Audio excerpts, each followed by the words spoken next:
PTI के intra party election के हवाले से अब से कुछ देर पहले जो फैसला आया है वो दुरुस्त है? पीपल्स पार्टी इसको कैसे देख रही है और आपको लगता है कि इससे इलेक्शन की क्रेडिबिलिटी और जो लेवल प्लेइंग फील्ड है उस पर कोई असर और फर्क नहीं पड़ेगा? देखें, ये एक टेक्निकल फैसला है इलेक्शन कमीशन का। मैं थोड़ा सा माजी में ले जाऊं तो इन तमाम हालात को पाकिस्तान पीपल्स पार्टी ने भुगता है। बिल्कुल भुगता है, बिल्कुल ठीक है। वो एक आमरीत का दौर था और उन्होंने आमरीत मुसल्लत की हुई थी पीपल्स पार्टी के ऊपर, और बुनियादी तौर पर पीपल्स पार्टी का निशान तलवार था, फिर वो छीन लिया गया, फिर तीर आया, और उसके बाद फिर ये हुआ कि मुशर्रफ के दौर में एक कानून पास हुआ कि जो जिनके ऊपर केसेस हैं लीडरशिप के ऊपर, वो इलेक्शन में हिस्सा नहीं ले सकती। इट मीन्स कि वो एक ऐसी साजिश थी कि आप बड़ी मेजर पार्टियों को इलेक्शन से बाहर कर रहे थे। फिर शहीद बीबी ने अपनी दानिशमंदाना हिकमत अमली के तहत पाकिस्तान पीपल्स पार्टी पार्लियामेंटेरियन बना ली और उसके बुनियाद पर हम इलेक्शन में फिर आ गए।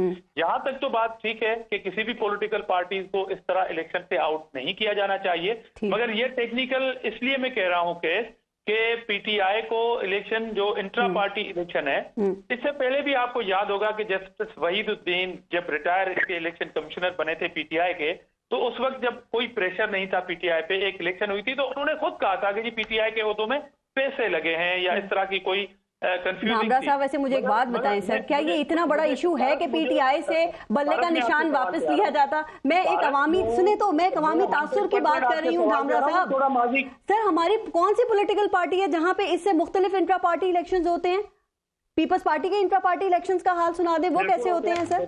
देखें पारस, ये सवाल आप इलेक्शन कमीशन से करें कि अगर उन्होंने पीटीआई के इलेक्शन को कागजम करार दे दिया है, पीटीआई ने, देखें, जब इलेक्शन कमीशन ने 15 दिन दिए, उसके बाद जल्दबाजी में इन्होंने इलेक्शन किए, जो भी तरीका खैर इख्तियार किया, अगर वो बेहतर कोई इलेक्शन इंट्रा पार्टी करते और इलेक्शन कमीशन उससे मुतमिन होता तो शायद आज का फैसला ना आता। अब ये ऑप्शन पीटीआई के पास मौजूद है कि वो हाई कोर्ट में जाएंगे और हाई कोर्ट देखते हैं कि क्या फैसला देता है। बिल्कुल ठीक है। मगर दूसरी पार्टियों से बकौल आपके कि दूसरी पार्टियों के इंट्रा पार्टी इलेक्शन से इलेक्शन कमीशन अगर मुतमिन नहीं है तो जाहिर है फिर पीटीआई जा सकती है हाई कोर्ट में और सब पार्टियों को चैलेंज कर सकती है। सर बिल्कुल ठीक है ना, पाकिस्तान तहरीक इंसाफ में तो होता ही है कि इन्हीं की पार्टी से लोग उठते हैं और इनको चैलेंज कर देते हैं, लेकिन आपने ठीक कहा कि पीपल्स पार्टी ने भुगता है, तलवार का निशान से आपको महरूम किया, फिर तीर का निशान दिया, उस पर पीपल्स पार्टी ने इलेक्शन लड़े और जीते भी। लेकिन ऐसा भी तो नहीं हुआ ना कि किसी बड़ी सियासी जमात में बड़ी तादाद में लोग अब आजाद हैसियत में इलेक्शन लड़े। पीपल्स पार्टी को मौका तो मिला था, इलेक्शन तो आपने लड़ा था ना, तो आपको नहीं लगता कि इनका वोट बैंक इससे मुतासिर होगा? देखिए, वो तो पीटीआई पे मुनसर होता है कि इनके काफी वकला की टीम है, वो इलेक्शन में खड़ा करना चाहते हैं और मेरे ख्याल में इन्होंने फॉर्म भी लिए हैं। देखिए, एक तो मैं बतौर पॉलिटिकल पार्टी में इस बात से इनकार नहीं करता कि किसी भी पार्टी को आप कालनम करार दे दें और इलेक्शन से बाहर कर दें या उनका निशान ले लें, इस बात के हामी हम नहीं है। मगर ये एक टेक्निकल इशू इसलिए कह रहा हूँ कि जब इलेक्शन कमिश्नर जो खुद इमरान खान साहब लाए थे और बड़ी तारीफ करके लाए थे राजा सिकंदर साहब, अब उन्होंने अगर इंट्रा पार्टी इलेक्शन में कहीं ना कहीं जोर नजर आए होंगे क्योंकि चैलेंज किया है फिर लोगों ने इंट्रा पार्टी इलेक्शन को, तो ये जाहिर एक कानूनी नुक्ता है। अगर उन्होंने ठीक फैसला आज नहीं किया तो हाई कोर्ट में पीटीआई मेरे ख्याल में जाएगी, जाना भी चाहिए। देखें, आपने अगेन कोर्ट के हवाला दिया है ना भारत, तो हम यही कह रहे हैं कि आप अभी जो हम डिस्कस कर रहे थे बल्ले को मतलब उठाने वाली बात की जो इंट्रा पार्टी कालनम की, तो कहीं ना कहीं पीटीआई को रिलीफ तो मिलता आ रहा है शुरू से लेके आज भी हम महसूस करते हैं किसी ना किसी केस में उनको रिलीफ मिलता है। अब ये सारी चीजें अदालतों में मौजूद होती हैं, अदालत डिस्कशन करती है, अगर प्रोसिक्यूशन ठीक है तो अदालत भी उस पर फैसला सुना देती है। तो यही हम कर रहे हैं कि ये तासुर लेना कि अदालतें या रियासती इदारे यकमुश्त पीटीआई के खिलाफ है या उसको दीवार से लगा देता हूँ, ये चीज आपको नजर नहीं भी आती।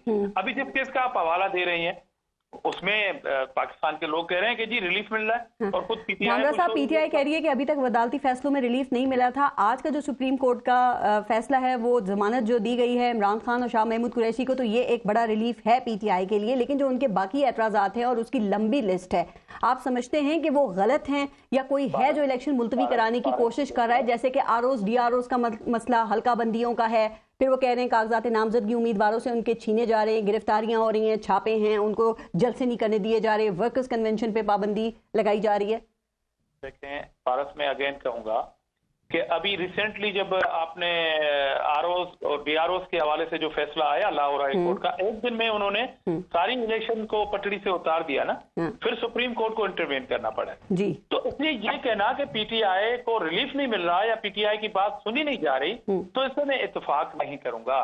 बाकी जहां तक आपने कहा कि उनके उम्मीदवारों के नॉमिनेशन फॉर्म जो वसूल करते हैं वो छीने जाते हैं, उनके खिलाफ एफआईआर होती हैं, तो आपको याद होगा या आपको मैं याद दिलाता चलूं कि इस मुल्क में अभी मार्शल लॉ नहीं है। पीटीआई अगर अवामी और नजरियाती पार्टी है तो इनका मुकाबला करना चाहिए। ये हालात पॉलिटिकल पार्टी पर आते हैं और पीपुल्स पार्टी मार्शल लॉ को भुगत के इस मकाम पे खड़ी है।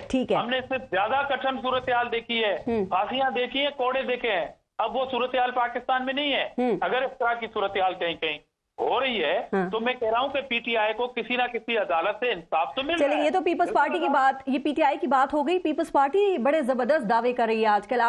आप लोग ये कह रहे हैं कि 9 फरवरी को बिलावल भुट्टो वजीर आजम बन जाएंगे और बलोचिस्तान के साथ साथ सिंध में भी आप क्लीन स्वीप करेगी पाकिस्तान पीपल्स पार्टी।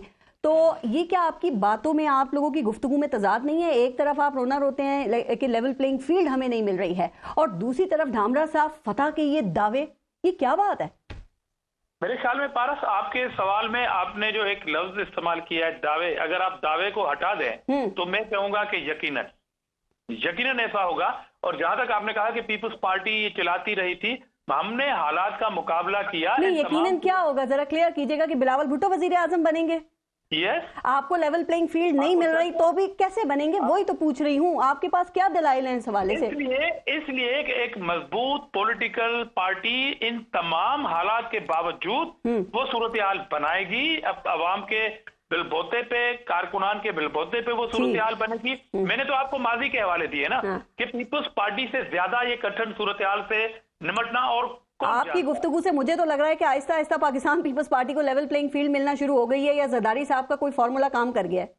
नहीं, क्या फार्मूला है वो आप बताएं। फार्मूला तो वही है जो वो बनाकर देते हैं, वो खुद इस बात का एतराफ कर चुके हैं। तो उनमें से कोई फार्मूला काम कर गया होगा ना, जो पीपल्स पार्टी को अब लेवल प्लेइंग फील्ड मिल रही है। चूंकि आपने तो काफी शोर मचाया था, आप ही के लोग कह रहे हैं ना कि ब्यूरोक्रेसी नून लीग की बी टीम है, निगरान हुकूमत बी टीम है, शिकायतें तो आप ही की थी। तो पीपल्स पार्टी अवामी जमात है, वाहिद पीपल्स पार्टी है, पूरे मुल्क में जलसे कर रही है। जितने हमें सिक्योरिटी थ्रेट्स है ना, और किसी जमात को नहीं है, उसके बावजूद बिलावल भुट्टो साहब पूरे सूबे भर केपीके में कन्वेंशन कर चुके हैं। हमें मना किया गया था कि कोयटा में आप नहीं जा सकते, मगर हमने वहां भी जलसा किया। तो एक ही पार्टी है जो कोने कोने में जा रही है, और हम वो सूरत हाल बना रहे हैं, कारकुनों को और अवाम को एतमाद दे रहे हैं कि सूरत हाल जो भी होगी पीपल्स पार्टी उसका सामना करेगी, और इंशाल्लाह अपने वोट की ताकत से बिलावल भुट्टो को वजीर आज़म